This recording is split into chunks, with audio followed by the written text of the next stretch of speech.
Good morning class. আশা করি তোমরা সকলে খুব ভালো আছো। Welcome to Right Smart Academy. আর আমি রয়েছি তোমাদের সাথে জিওগ্রাফির সুমন স্যার। আচ্ছা স্টুডেন্ট, গত কয়েকটা ক্লাস জুড়ে আমরা কিন্তু তোমাদের বইতে যে একাদশ অধ্যায় ছিল ওশিয়ানিয়া, সেই ওশিয়ানিয়া সম্পর্কে কিন্তু পড়াশোনা শুরু করেছি। গত ক্লাসে আমরা ওশিয়ানিয়ার ভূপ্রাকৃতিক যে বৈচিত্র্য, সেখানে অস্ট্রেলিয়া, নিউজিল্যান্ড, আহ, মেলানেশিয়া, পলিনেশিয়া, মাইক্রোনেশিয়া, সেখানকার যে ভূপ্রকৃতি সেই সম্পর্কে বিস্তারিত জেনেছিলাম, তাই তো? আচ্ছা, আজকে আমরা যে বিষয়টি নিয়ে আলোচনা করব সেটি হলো ওশেনিয়া মহাদেশেরই নদ নদী, হ্রদ এবং ওশেনিয়ার যে জলবায়ু অঞ্চল রয়েছে সেই জলবায়ু অঞ্চল সম্পর্কে বিস্তারিত আলোচনা করব। তার আগে গত ক্লাসের পড়া তোমাদের কেমন মনে আছে প্রশ্নোত্তরের মাধ্যমে জানার চেষ্টা করব। তোমরা কিন্তু সকলে উত্তর দেওয়ার চেষ্টা করবে। আচ্ছা, তোমরা ইতিমধ্যেই ওশিয়ানিয়া অভিযান, এক নজরে ওশিয়ানিয়া এবং ওশিয়ানিয়ার যে প্রাকৃতিক বৈচিত্র্য সেটা জেনেছো। সেখান থেকেই আমি তোমাদের প্রশ্ন করব। আচ্ছা, কেউ আমাকে বলো তো, যে আয়তনের দিক থেকে ওশিয়ানিয়া মহাদেশ কততম? সপ্তম, তাই তো? তাহলে কি না, ক্ষুদ্রতম মহাদেশের যে তমকাটা রয়েছে সেটা হলো এই ওশিয়ানিয়া মহাদেশে। পৃথিবীর বৃহত্তম মহাদেশের নাম কি? এশিয়া মহাদেশ। Very good. ঠিক তেমনি এর আগে তোমরা পড়েছিলে দক্ষিণ আমেরিকা, সেটি আয়তনের দিক থেকে কিন্তু চতুর্থ বৃহত্তম মহাদেশ। এবং পৃথিবীর ক্ষুদ্রতম মহাদেশটির নাম হলো ওশিয়ানি। এই ওশিয়ানিয়া মহাদেশ কিন্তু অনেকগুলি দ্বীপের সমষ্টি নিয়ে গঠিত। তোমরা আমাকে বলো তো, কতগুলি দ্বীপ নিয়ে এই ওশিয়ানিয়া মহাদেশ গঠিত হয়েছে? বাহ, ভালো বলেছো, যে প্রায় 10,000-এরও বেশি দ্বীপ নিয়ে কিন্তু এই ওশেনিয়া মহাদেশটি গঠিত হয়েছে। এবারে এই যে মহাদেশ, এই মহাদেশের জনসংখ্যা কত জানো তোমরা? বাহ, 3.5 কোটি প্রায়, তাই তো? দেখো, আমাদের ওয়েস্ট বেঙ্গল বা পশ্চিমবঙ্গ, সেখানকার জনসংখ্যা কিন্তু প্রায় 10 কোটি। তাহলে ভাবো, আমাদের একটা রাজ্যের যদি সমস্ত মানুষ প্রায় 10 কোটি হয়, তাহলে একটা মহাদেশের টোটাল মানুষ 3.5 কোটি। তাহলে বুঝতেই পারছো যে বিভিন্ন প্রাকৃতিক দুর্যোগ, এছাড়া বিভিন্ন কারণবশত এই মহাদেশে কিন্তু জনসংখ্যা তেমন বেড়ে ওঠেনি। এখানকার জনসংখ্যা বা এখানে যারা বসবাস করে তাদের অর্থনৈতিক যে সোর্স বা তাদের আর্থিক যে ইনকামটা হয়ে থাকে, সেটা কিসের ভিত্তিতে বলতো? ভেরি গুড, পর্যটনের ভিত্তিতে, তাই না?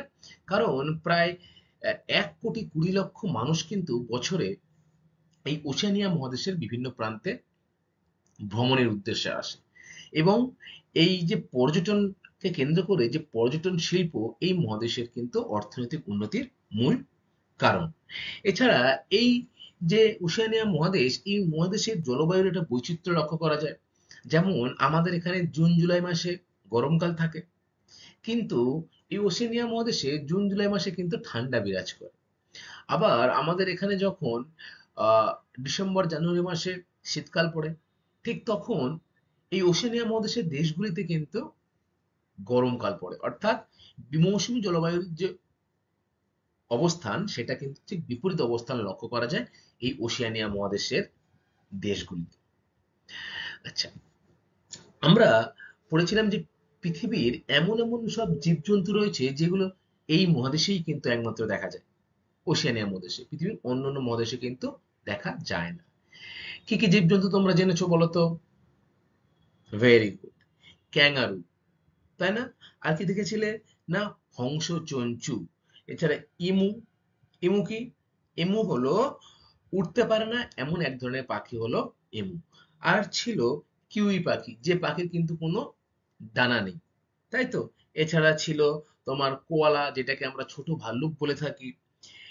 এই যে উদ্ভিদগুলো, এই উদ্ভিদগুলো কিন্তু, সরি, এই যে প্রাণীগুলো, সেই প্রাণীগুলো কিন্তু এই ওশেনিয়া মহাদেশেই একমাত্র লক্ষ্য করা যায়। পৃথিবীর আর কোথাও কিন্তু এরকম ওশেনিয়া মহাদেশের মতো যে প্রাণীর বৈচিত্র্য, সেটা কিন্তু লক্ষ্য করা যায় না। এবারে এই ওশেনিয়া মহাদেশের সর্বোচ্চ শৃঙ্গ ছিল। যেমন আমাদের এশিয়া মহাদেশ যখন তোমরা পড়েছিলে, এশিয়া মহাদেশের সর্বোচ্চ শৃঙ্গের নাম কি বলতো? বা মাউন্ট এভারেস্ট, তাই তো?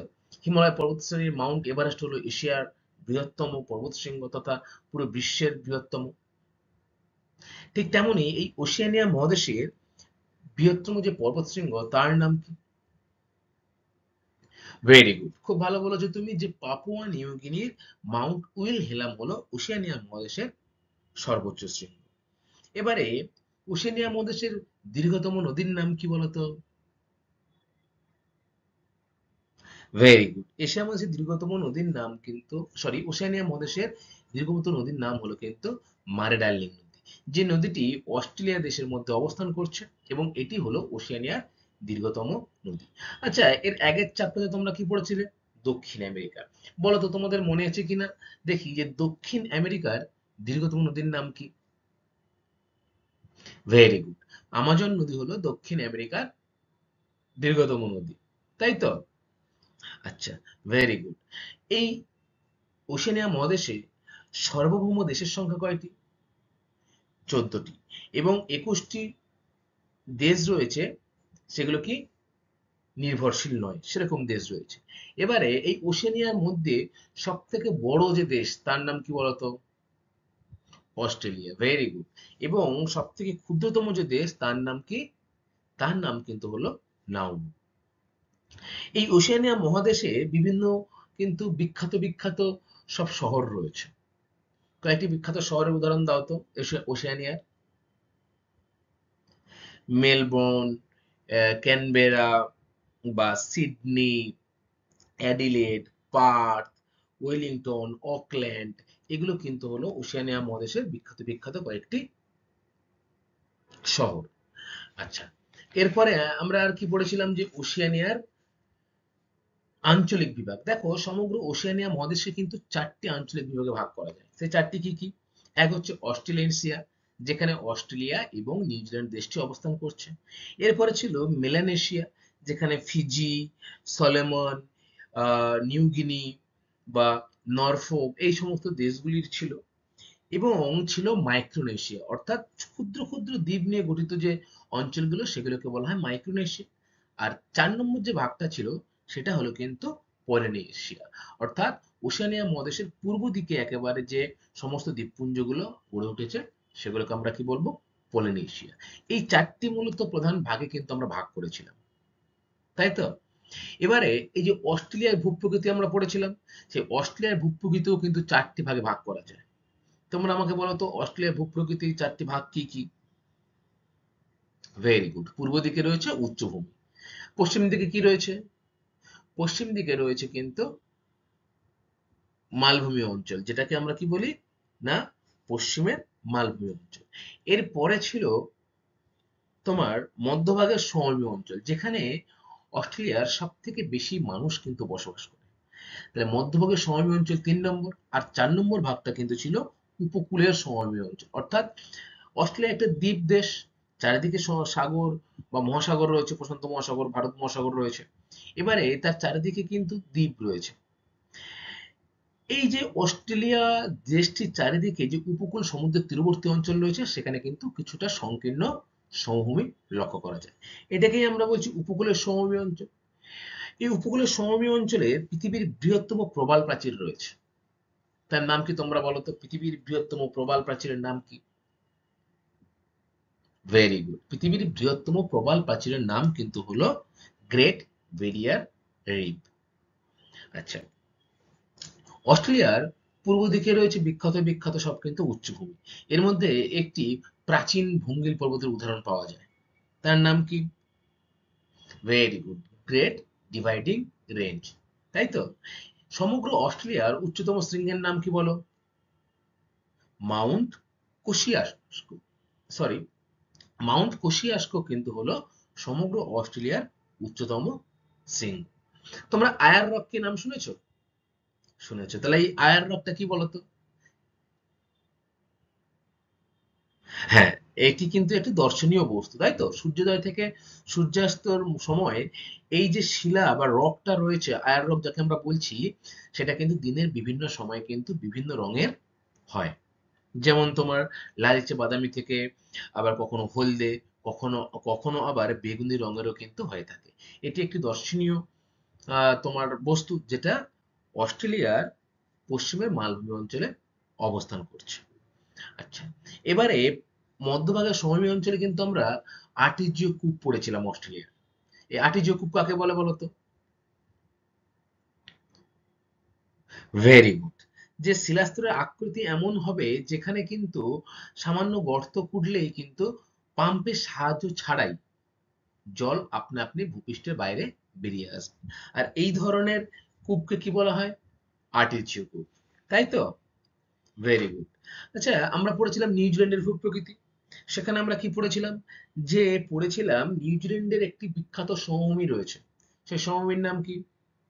ক্যান্টারবেরি সমভূমি। Very good. এবং সমগ্র নিউজিল্যান্ডের উচ্চতম শৃঙ্গের নাম কি বলতো? আল্পস পর্বতশ্রেণীর মাউন্ট কুক হলো কিন্তু নিউজিল্যান্ডের সর্বোচ্চ শৃঙ্গ। এবং এই ওশেনিয়া মহাদেশের যে সর্বোচ্চ শৃঙ্গ সেটা কিন্তু এই মেলানেশিয়া, মাইক্রোনেশিয়া, পলিনেশিয়ার ভূপ্রকৃতির মধ্যে পড়ে। পাপুয়া নিউগিনি রয়েছে, সেই পাপুয়া নিউগিনির মাউন্ট উইল হেলাম কিন্তু হলো ওশেনিয়া মহাদেশের সর্বোচ্চ শৃঙ্গ। আচ্ছা, এরপরে আমরা আরো একটা বিষয় পড়েছিলাম যে মৌলনোয়া রয়েছে। সেই মৌলনোয়ার মোট উচ্চতা কিন্তু এভারেস্টের থেকে বেশি। কিভাবে বেশি হয়? কিন্তু এই মাউন্ট মৌলনোয়াকে কিন্তু পৃথিবীর সর্বোচ্চ সর্বোচ্চ শৃঙ্গ বলা হয় না। কেন বলতো? জানো? Very good. কি বললে? যে মৌলনোয়ার কিছুটা অংশ কিন্তু জলের তলায় রয়েছে এবং কিছুটা অংশ জলের উপরে রয়েছে। আমরা ভূপৃষ্ঠ থেকে কোনো স্থানের উচ্চতা মাপার সময় সমতল অবস্থায় মাপি, অর্থাৎ সমুদ্রের জলের উপর থেকে কিন্তু তার উচ্চতা মাপি। সমুদ্রের তলায় কিন্তু সেই উচ্চতাটা আমরা মাপি না। যদি উচ্চতা মাপা হতো তাহলে কিন্তু এই মাউন্ট মৌলনোয়া কিন্তু পৃথিবীর সর্বোচ্চ শৃঙ্গ হতো। তাহলে মাউন্ট এভারেস্টই কিন্তু হলো পৃথিবীর সর্বোচ্চ শৃঙ্গ। ঠিক আছে? আমরা গত ক্লাসে এইসব বিষয়গুলো নিয়ে আমরা পড়েছিলাম, তাই তো? আজকে আমরা কি জানবো? যে ওশেনিয়ার নদ নদী, হ্রদ এবং জলবায়ু সম্পর্কে। প্রথমে আমরা ওশেনিয়ার যে নদ নদী সেটা সম্পর্কে পড়বো। তোমরা কিন্তু ইতিমধ্যেই জেনেছো যে ওশেনিয়ার বৃহত্তম নদীর নাম কি, তাই তো? কি নাম বৃহত্তম নদীর নাম? মারডার্লিং নদী। দেখো, মারডার্লিং ছাড়া ওশেনিয়াতেও ওয়াইটাকি, ক্লাই, তারপরে কুপার, আয়ার, হান্টার, ফ্রিজয়, এগুলো কিন্তু বিখ্যাত বিখ্যাত নদী রয়েছে। এই নদীগুলোর উৎস, মোহনা এবং কি কি বৈশিষ্ট্য রয়েছে সেগুলো সম্পর্কে কিন্তু আমরা বিস্তারিত জানব। দেখো, প্রথমে রয়েছে নদ নদী। ওশেনিয়ার নদ নদী ও হ্রদ এবং জলবায়ু। ওশেনিয়ার দীর্ঘতম নদী হলো মারডার্লিং নদী। এছাড়া হান্টার, ফ্রিজয়, ব্রিসবেন নদী রয়েছে। নিউজিল্যান্ডে রয়েছে বিখ্যাত ওয়াইটাকি নদী। অস্ট্রেলিয়ার মধ্য ও পশ্চিমের অসংখ্য কিন্তু হ্রদের সৃষ্টি হয়েছে। তাহলে অস্ট্রেলিয়া কোথায়? মধ্যভাগে, এবং পশ্চিমে কিন্তু অসংখ্য হ্রদের সৃষ্টি হয়েছে। তবে বেশিরভাগ হ্রদই কিন্তু শুষ্ক এবং লবণাক্ত। এছাড়া আর কি ছিল? জলবায়ু, তাই তো? ওশেনিয়া মহাদেশের বিভিন্ন স্তরের জলবায়ুর পার্থক্য লক্ষ্য করা যায়। ছোট ছোট দ্বীপগুলির জলবায়ুতে সমুদ্রের প্রভাব কিন্তু লক্ষণীয়, কারণ চারিদিকে তো জল রয়েছে, সমুদ্র বা মহাসাগর রয়েছে চারিদিকে বিভিন্ন দ্বীপগুলি। তাই বিভিন্ন দেশের জলবায়ু কিন্তু বিভিন্ন রকম লক্ষ্য করা যায়। আবার অস্ট্রেলিয়ার মতো বড় স্থলভাগের ভেতরে জলবায়ু চরমভাবাপন্ন। যেহেতু সমুদ্র তীরবর্তী অঞ্চল, সেইগুলো জলবায়ু কেমন? সমভাবাপন্ন। যেহেতু অস্ট্রেলিয়া একটি বড় দেশ, তাই অস্ট্রেলিয়ার ভিতরে বা মাঝখানের দিকে যে জলবায়ু সেটি কিন্তু, বা পশ্চিমের দিকে যে জলবায়ু সেটি কিন্তু হলো চরম ভাবাপন্ন। আমরা পড়েছিলাম না যে অস্ট্রেলিয়ার পশ্চিমাংশে রয়েছে মালভূমি অঞ্চল? তাহলে মালভূমি অঞ্চলের জলবায়ু কেমন হবে? চরম ভাবাপন্ন হবে, তাই তো? আচ্ছা, তাহলে প্রথমে আমরা পড়বো ওশেনিয়ার নদ নদী সম্পর্কে। ওশেনিয়ার নদ নদী ও হ্রদ। তোমার ডান দিকে ছবি দেখো, এটা হলো অস্ট্রেলিয়া। এই অস্ট্রেলিয়ার মধ্যে যে প্রধান নদী সেটি কিন্তু হলো মারে ডার্লিং নদী। সে নদীটি কোথায় দেখো তো ম্যাপে? এই দেখো, মারে নদী এবং ডার্লিং নদী। এই দুটি নদী কিন্তু একসাথে মিলিত হয়েছে, এবং মিলিত হওয়ার পর কিন্তু সেটা কোথায় গিয়ে পড়েছে বলতো? এনকাউন্টার উপসাগরে পড়েছে। দেখো, উৎস মানাডার্লিং অস্ট্রেলিয়ার আল্পস পর্বত ও ডার্লিং কি নিউ ইংল্যান্ড রেঞ্জ থেকে উৎপন্ন হয়েছে। তাহলে মারে কিন্তু অন্য একটা জায়গা থেকে উৎপন্ন হয়েছে, এবং ডার্লিংও কিন্তু অন্য একটি জায়গা থেকে উৎপন্ন হয়েছে। দুটি জায়গা থেকে উৎপন্ন হয়েছে। দেখো প্রথমে হচ্ছে যে ডার্লিং, সেটি নিউ ইংল্যান্ড রেঞ্জ থেকে উৎপন্ন হয়েছে, এবং মারে কিন্তু অস্ট্রেলিয়ান আল্পস এদিকে রয়েছে। সেই অস্ট্রেলিয়ান আল্পস থেকে উৎপন্ন হয়ে দুটি নদী কিন্তু প্রবাহিত হয়ে পশ্চিম দিকে প্রবাহিত হয়ে কিন্তু মিলিত হয়েছে। মিলিত হওয়ার পর এর মোহনা কোথায় দেখো তো? মোহনা এনকাউন্টার উপসাগর, এই যে নিচে রয়েছে দেখো এনকাউন্টার উপসাগর, গ্রেট অস্ট্রেলিয়ান বাইটের ঠিক পাশে। এই এনকাউন্টার উপসাগরে গিয়েই কিন্তু এই মার্ডালিং নদীটি একসাথে মিলিত হয়ে মোহনা সেখানে পড়েছে। এবারে ওশেনিয়ার দীর্ঘতম নদী হলো কিন্তু এই মার্ডার্লিং নদী। এই মার্ডার্লিং নদীকে কেন্দ্র করে কিন্তু অসংখ্য শহর এবং জনজাতি কিন্তু এখানে স্থাপন হয়েছে। মার্ডার্লিং অববাহিকা তোমরা একটু পরে পড়বে।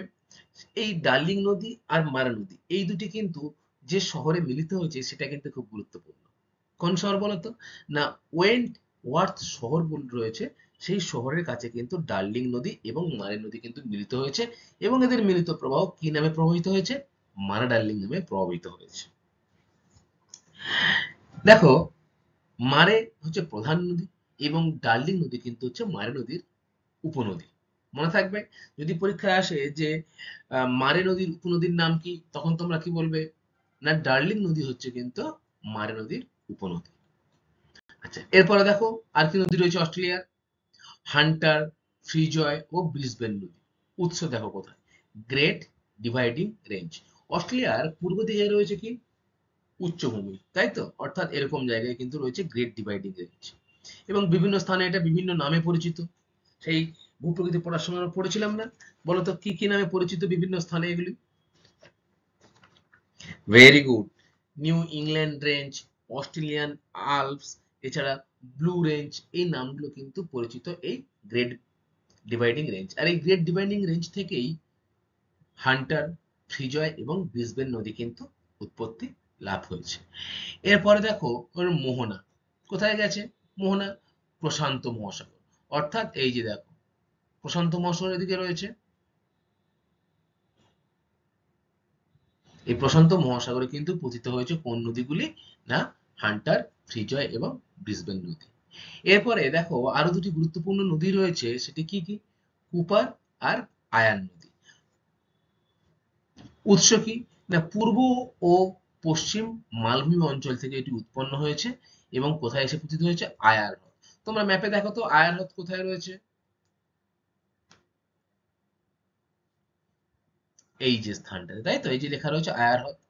তাহলে এই আয়ার হ্রদে কিছু নদীটি এসে মিলিত হয়েছে, কুপার এবং আয়ার নদী।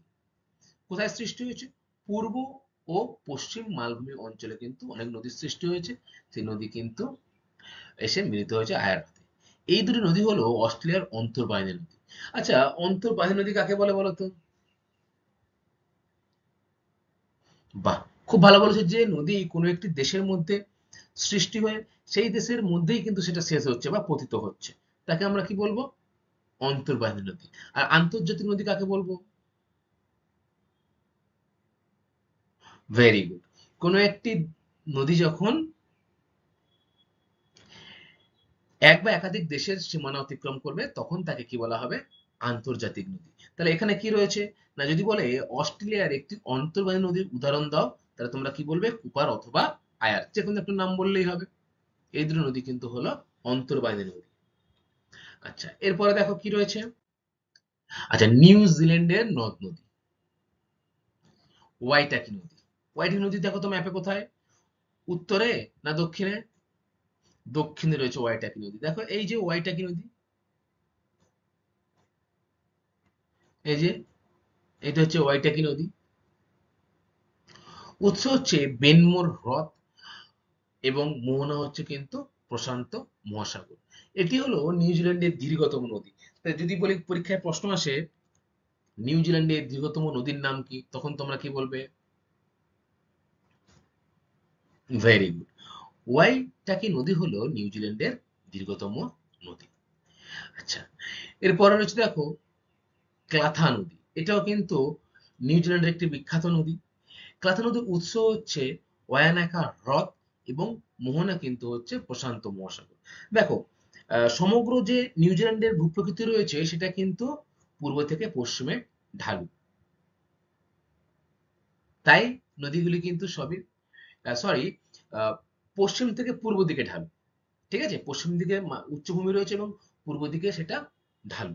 ফলে পূর্ব দিকে যে প্রশান্ত মহাসাগর রয়েছে সেই প্রশান্ত মহাসাগরে কিন্তু নদীগুলি এসে মিলিত হয়েছে। নিউজিল্যান্ডের প্রধান প্রধান নদী। এরপরে দেখো রয়েছে পাপুয়া নিউগিনির নদী, ফ্লাই নদী। দেখো এই যে নদীটি তোমরা ছবি দেখছো, এই নদীটির নাম কিন্তু হচ্ছে ফ্লাই নদী। পাপুয়া নিউগিনি তোমরা নাম শুনেছো, ছোট্ট একটি দেশ বা দ্বীপ দ্বীপ দেশ। এই যে পাপুয়া নিউগিনির ফ্লাই নদী, এটি উৎপত্তি হয়েছে কিন্তু ভিক্টর ইমালুন রেঞ্জ থেকে। পাপুয়া নিউগিনির যে ফ্লাই নদী সেটা কোথা থেকে উৎপন্ন হয়েছে না ভিক্টর ইমালুন রেঞ্জ থেকে। এবং মোহনা মানে কোথায় সেটা কি পতিত হয়েছে, সেটা পতিত হয়েছে কিন্তু পাপুয়া উপসাগর নামক যে স্থান রয়েছে, উপসাগর রয়েছে, সেই উপসাগরে এসে পতিত হয়েছে পাপুয়া উপসাগরে। তাহলে কয়টি নদীর নাম জানলে তোমরা ওশেনিয়ার? অনেকগুলো নদীর জানলে। তার মধ্যে প্রধান কোনটি? মার্ডার্লিং নদী। নিউজিল্যান্ডের প্রধান নদীর নাম কি? ওয়াইটাকি নদী। এটিই হলো কিন্তু দীর্ঘতম নদী। ওয়াইটাকি নদীর উৎস এবং মোহনা কোথায়? উৎস বেনমোর হ্রদ এবং মোহনা হলো কিন্তু প্রশান্ত মহাসাগর। আচ্ছা স্টুডেন্ট, এর পরে দেখো ঠিক রয়েছে যে অস্ট্রেলিয়ার হ্রদ। অস্ট্রেলিয়ার মধ্য ও পশ্চিমে অসংখ্য হ্রদ রয়েছে, তবে বেশিরভাগটাই কিন্তু শুষ্ক এবং লবণাক্ত। কেন বলতো? কারণ পশ্চিমে কি রয়েছে? মালভূমি অঞ্চল, ফলে সেখানে বৃষ্টিপাতের পরিমাণ কম, তাই না? ফলে এই যে হ্রদগুলো রয়েছে এই স্থানগুলিতে সেগুলো কিন্তু জল বেশি থাকে না এবং অনেকটাই জলগুলো লবণাক্ত। এদের মধ্যে মধ্যভাগের আয়ার, টরেন্স আর পশ্চিমের মালভূমির ম্যাকে উইলস উল্লেখযোগ্য। দেখো এখানে রয়েছে মধ্যভাগে দেখো আয়ার হ্রদ, আর কি ছিল? এই দেখো টরেন্টস হ্রদ।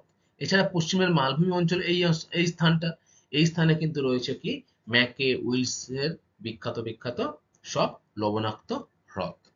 নিউজিল্যান্ডের পার্বত্য অঞ্চলে অসংখ্য হিমবাহ হ্রদ সৃষ্টি হয়েছে। তাহলে নিউজিল্যান্ডটা কিন্তু প্রায় পুরোটাই একটা পার্বত্য অঞ্চল। সেই পার্বত্য অঞ্চলে অসংখ্য হ্রদের কিন্তু সৃষ্টি হয়েছে, অসংখ্য হিমবাহ হ্রদ সৃষ্টি হয়েছে। হিমবাহ হ্রদ মানে অর্থাৎ এটি কিন্তু আহ হিমবাহের বরফগুলা জলে পুষ্ট। ঠিক আছে, অর্থাৎ বরফ জমে এবং বরফটা গরমের সময় হালকা গলে গেলে সেই জলের পুষ্ট যে হয় সেটাকেই বলা হয় হিমবাহ হ্রদ সৃষ্ট হয়েছে। এবং এই যে নিউজিল্যান্ডের বিভিন্ন হ্রদগুলো রয়েছে যেগুলো হিমবাহের সৃষ্টি, এদের মধ্যে তাউপো, এদের মধ্যে তাউপো হলো কিন্তু বৃহত্তম হ্রদ। তাহলে তোমরা মনে রাখবে যে ওশেনিয়ার হ্রদের মধ্যে অস্ট্রেলিয়া এবং নিউজিল্যান্ড এই দুটি জায়গায় কিন্তু সব থেকে বেশি হ্রদ লক্ষ্য করা যায়। এবং নিউজিল্যান্ডের যে বৃহত্তম হ্রদ সেই হ্রদটার নাম কিন্তু হলো তাউপো হ্রদ। মনে থাকবে? আচ্ছা দেখো এই যে রয়েছে তাউপো হ্রদ।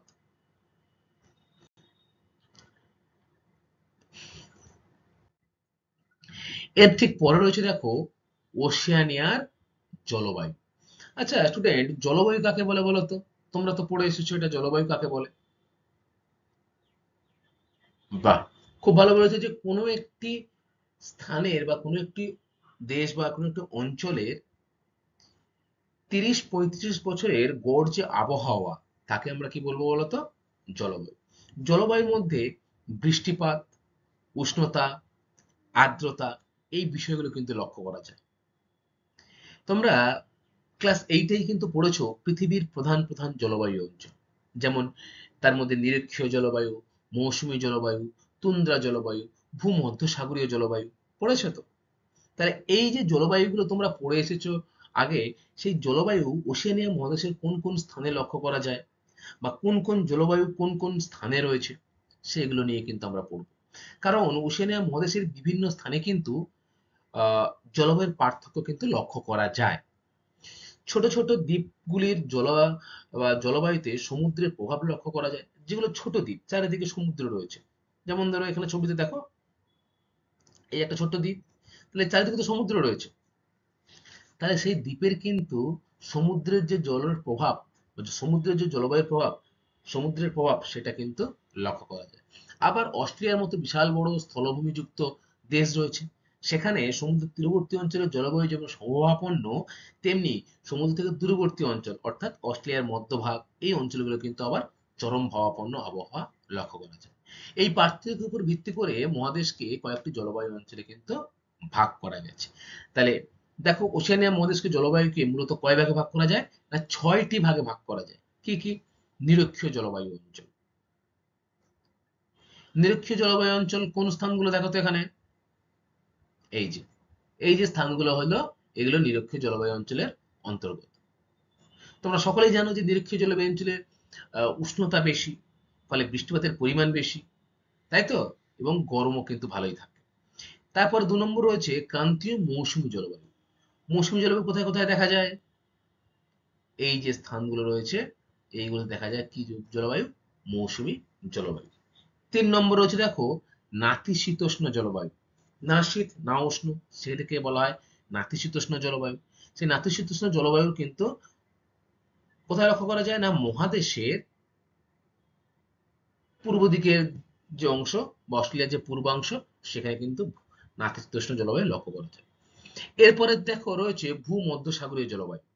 ভূমধ্যসাগরীয় জলবায়ু মূলত সমুদ্রের তীরবর্তী অঞ্চলগুলোতে লক্ষ্য করা যায়, যেমন অস্ট্রেলিয়া মহাদেশ, অস্ট্রেলিয়া দেশে এই স্থানগুলো হলো কিন্তু ভূমধ্যসাগরীয় জলবায়ু অঞ্চলের অন্তর্গত। এরপরে 5 নম্বর হচ্ছে ক্রান্তীয় মরু ও মরুপ্রায় জলবায়ু। এই ক্রান্তীয় মরু ও মরুপ্রায় জলবায়ু কিন্তু সব থেকে বেশি পরিমাণে রয়েছে কোথায় বলতো? না, অস্ট্রেলিয়াতে পশ্চিমাংশে। দেখো, প্রায় অর্ধেকের বেশি স্থান কিন্তু এই ক্রান্তীয় মরু এবং মরুপ্রায় জলবায়ু তার অন্তর্গত। এবং লাস্টে রয়েছে দেখো ব্রিটিশ জলবায়ু। এই ব্রিটিশ জলবায়ু প্রায় পুরো নিউজিল্যান্ড এবং অস্ট্রেলিয়ার দক্ষিণ অংশে কিছুটা হলেও এই ব্রিটিশ জলবায়ু লক্ষ্য করা যায়। আমরা কিন্তু এই প্রতিটি জলবায়ু সম্পর্কে বিস্তারিত জানবো। নিরক্ষীয় জলবায়ু, ওশেনিয়া মহাদেশের কোন কোন স্থানে লক্ষ্য করা যায়, এগুলো কিন্তু জানবো। দেখো, প্রথমে 1 নম্বর রয়েছে নিরক্ষীয় জলবায়ু। মেলানেশিয়া, পলিনেশিয়া, মাইক্রোনেশিয়ার দ্বীপগুলিতে নিরক্ষীয় জলবায়ু দেখা যায়। তাই ওশেনিয়ার আঞ্চলিক বিভাগ 4টি ভাগ ছিল। এই যে 3টি তোমরা এক্ষুনি জানলে, মেলানেশিয়া, পলিনেশিয়া, মাইক্রোনেশিয়া। আরো একটা ভাগ আছে অস্ট্রেলিয়ানেশিয়া, অর্থাৎ অস্ট্রেলিয়া এবং নিউজিল্যান্ড। তবে অস্ট্রেলিয়া এবং নিউজিল্যান্ড ছাড়া আর যে আঞ্চলিক বিভাগগুলো রয়েছে, সেখানেগুলোতে কিন্তু প্রায় এই নিরক্ষীয় জলবায়ু লক্ষ্য করা যায়। সারা বছর উচ্চ তাপমাত্রা ও বৃষ্টিপাত এখানকার জলবায়ুর কিন্তু প্রধান বৈশিষ্ট্য। উষ্ণতা কত থাকে? উষ্ণতা উষ্ণতা কিন্তু থাকে, গড় উষ্ণতা 28 ডিগ্রি সেলসিয়াস থাকে গড় উষ্ণতা। এবং বৃষ্টিপাতের পরিমাণ কত? না, বার্ষিক যে বৃষ্টিপাতের পরিমাণ সেটি কিন্তু হলো প্রায় 200 সেমি।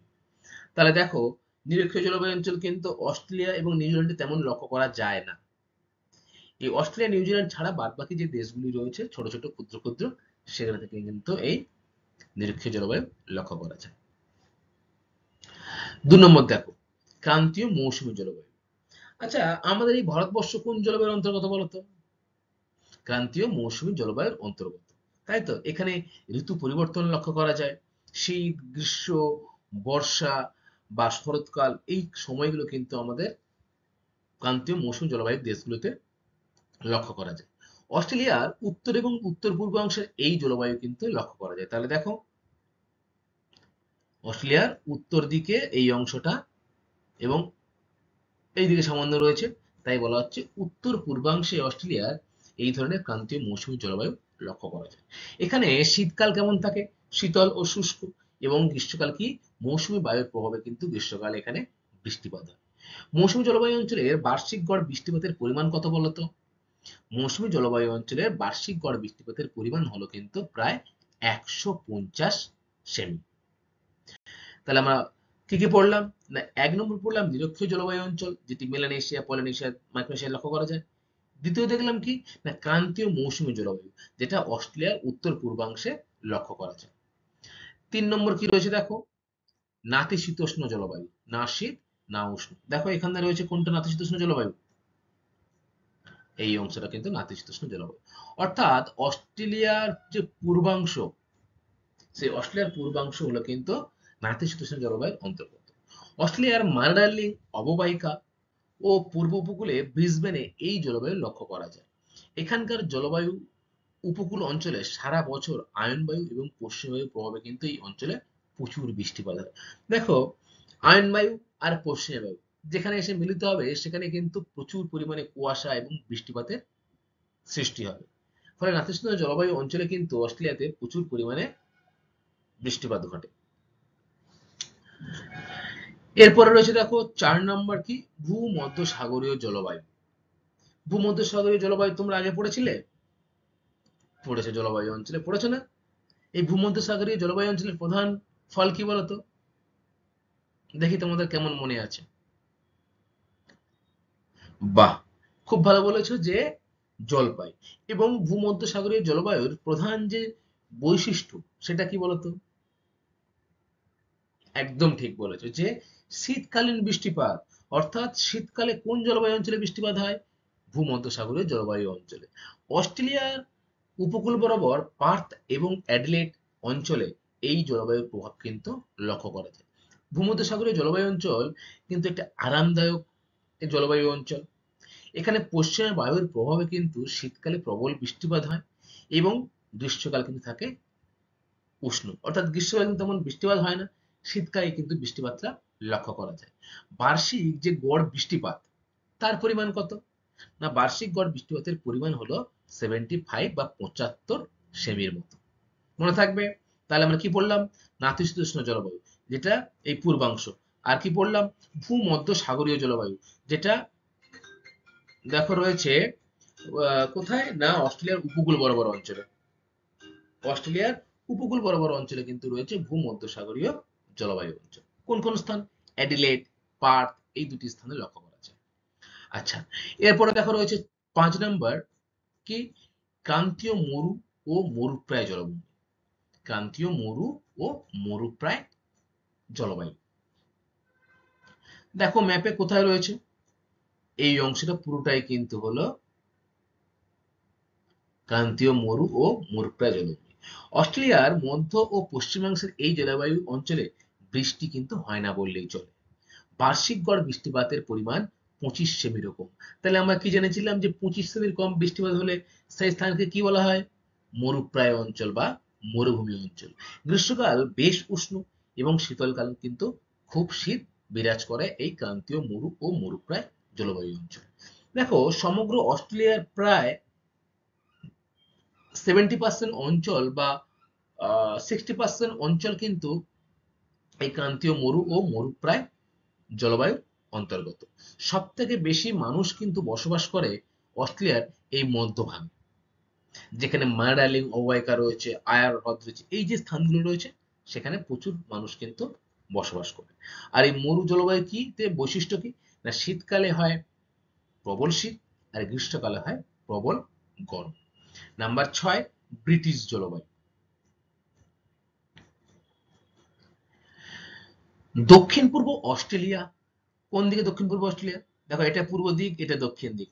তাহলে এই অংশটা হচ্ছে দক্ষিণ পূর্ব অস্ট্রেলিয়া। এবং নিউজিল্যান্ডে, সমগ্র নিউজিল্যান্ডে কিন্তু এই জলবায়ু লক্ষ্য করা যায়, যার নাম কি? ব্রিটিশ জলবায়ু। তাহলে তোমাদের পরীক্ষায় আসতে পারে যে ব্রিটিশ জলবায়ু ওশেনিয়া মহাদেশের কোথায় কোথায় লক্ষ্য করা যায়?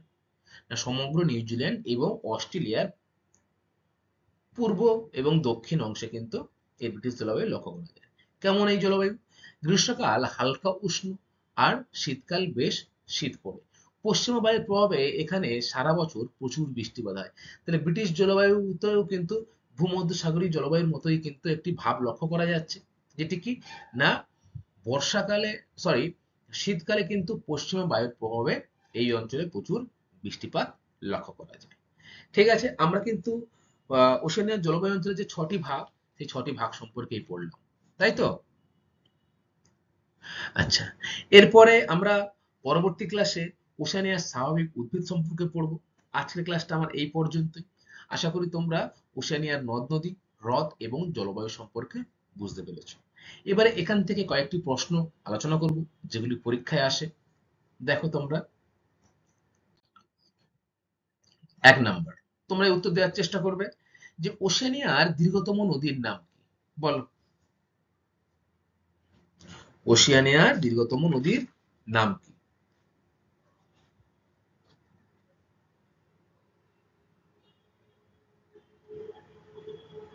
Very good.